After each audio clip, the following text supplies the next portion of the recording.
எத்தனை முறை தாவேக்காக்காரர்களுக்கு சொல்வது என்று தெரியவில்லை.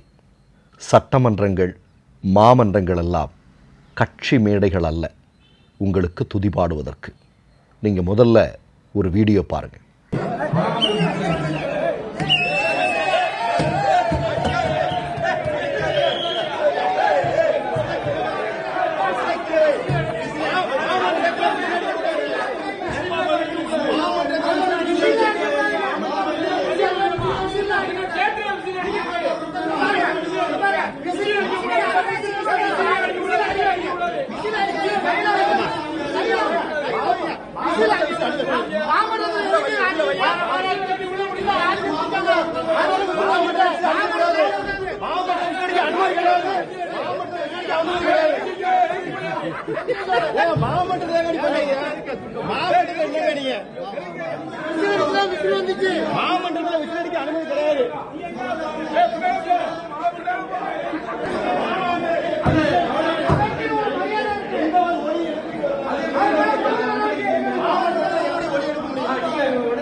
அந்த இயக்கத்துடைய அணிந்து வர முடியாது.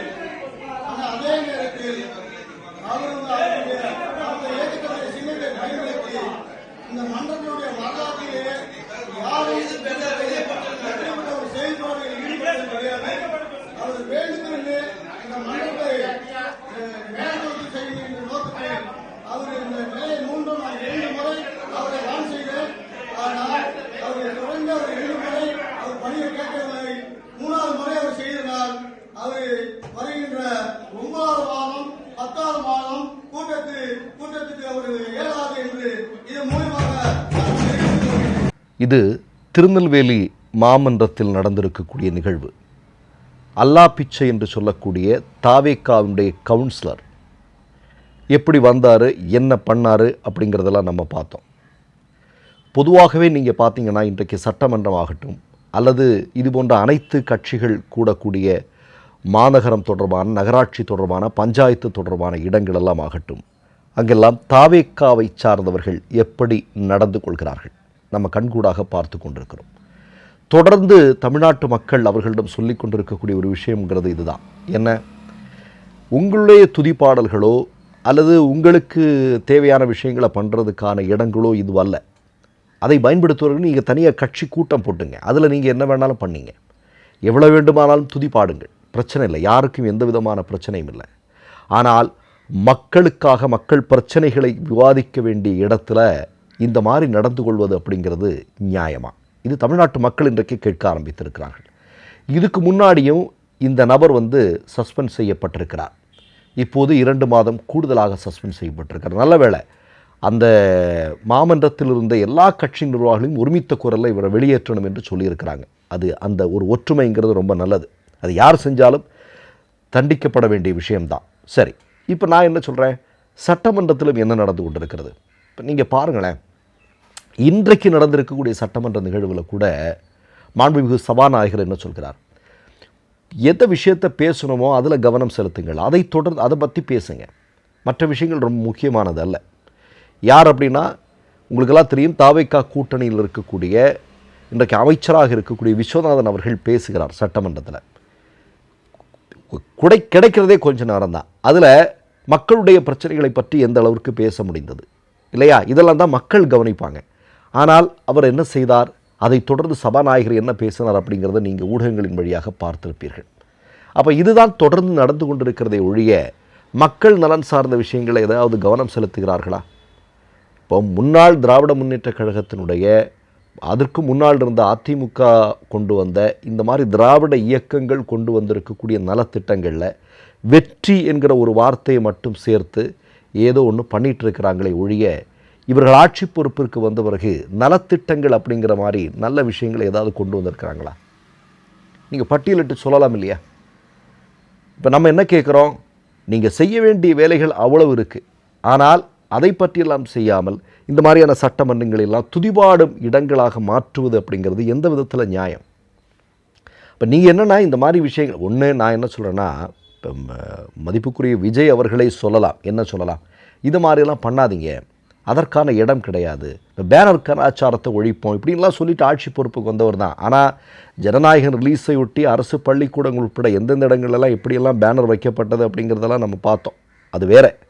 அப்போ நம்ம என்ன கேட்குறோம் அப்படின்னா, இன்றைக்கு குறைந்தபட்சம் அவராவது ஒரு கண்டனங்கள் இந்த மாதிரிலாம் பண்ணுறதுக்கான இடம் இல்லை, நீங்கள்லாம் இதை பேசாதீங்கன்னு விஜய் அவர்களாவது சொல்லலாம் இல்லையா?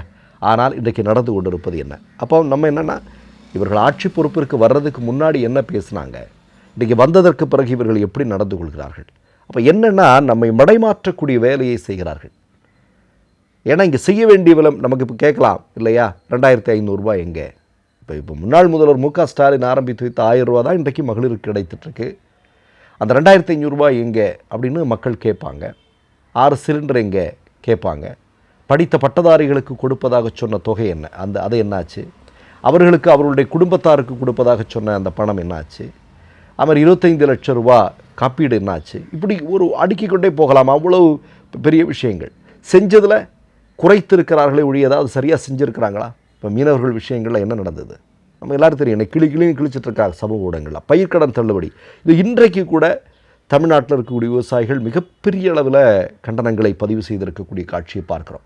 அப்போ ஒட்டுமொத்தமாக எதையும் செய்யலை. இப்போ மக்களை மடைமாற்றுவதற்கு இது மாதிரியான வேலைகளை மக்கள் மன்றங்களில் நடத்துவது அப்படிங்கிறது சரியா? இதை ரீல்ஸ் ஆக்கி போடுறது, இதை வைரல் ஆக்குறது, இதுவாக மக்களுக்கு தேவை? கொஞ்சம் யோசிச்சு பாருங்கள். எந்த காலத்திலும் இல்லாத அளவிற்கு தமிழ்நாட்டு அரசியல் இந்த மாதிரி போகிறது அப்படிங்கிறது நல்லதா? பல விஷயங்களுக்கு தமிழ்நாடுங்கிறது ஒரு மாடலாக திகழ்ந்திருக்கிறது. ஆனால் இன்றைக்கு பாருங்கள். மற்றொரு நிகழ்வில் சந்திப்போம். நன்றி, வணக்கம். 3 யூடியூப் சேனல்கள் வியாபாரத்திற்கு இருக்கிறது. தேவைப்படுபவர்கள் இந்த எண்ணுக்கு தொடர்பு கொள்ளுங்கள்.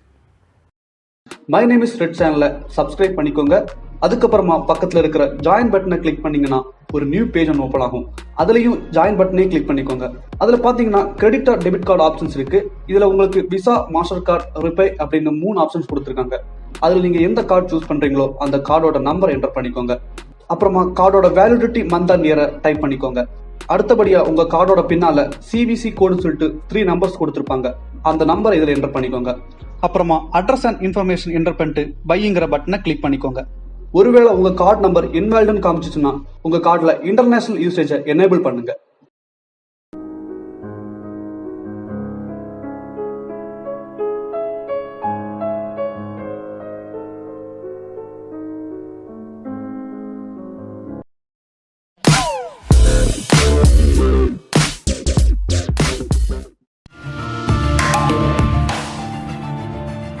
கேள்விகளை நீ கேட்கிறாயா அல்லது நான் கேட்கிறேன்? நீ கேட்காத, நானே கேட்கிறேன். எனக்கு கேட்கலாம் தெரியும்.